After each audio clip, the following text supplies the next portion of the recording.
PSM Makassar terus melakukan regenerasi di lini belakang.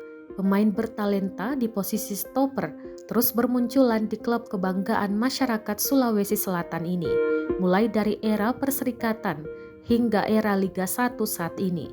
Sejumlah nama terus menghiasi lini belakang PSM. Josep Wijaya, Anwar Liko, Mustafa Umarela, kemudian Roni Ririn, Syamsuddin Batola, Yeyen Tumena, hingga era Hamka Hamsyah, Abdurrahman Sulaiman. Kini PSM memiliki stopper muda menjadi pelanjut di benteng pertahanan, yakni Ibnul Mubarak dan Sultan Saki.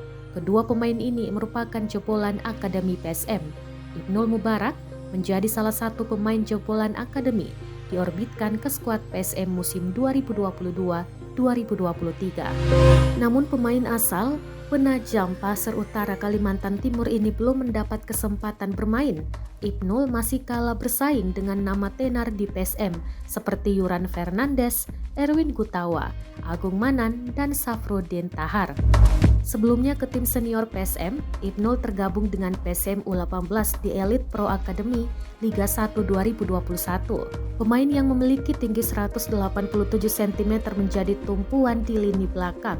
Dia pun berhasil antar PSM U18 lolos dari fase grup. Sayangnya langkah mereka terhenti di 8 besar setelah kalah dari Persebaya U18.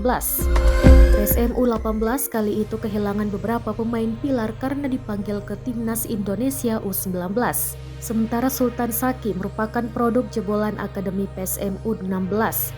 Ia menjadi kapten PSM U16 pada Elite Pro Academy atau EPA U16 Liga 1 2021. Berhasil bawa Ramang Muda mengangkat trofi musim lalu. Sultan Saki pun kini mengikuti jejak Asnawi bermain di Timnas Indonesia.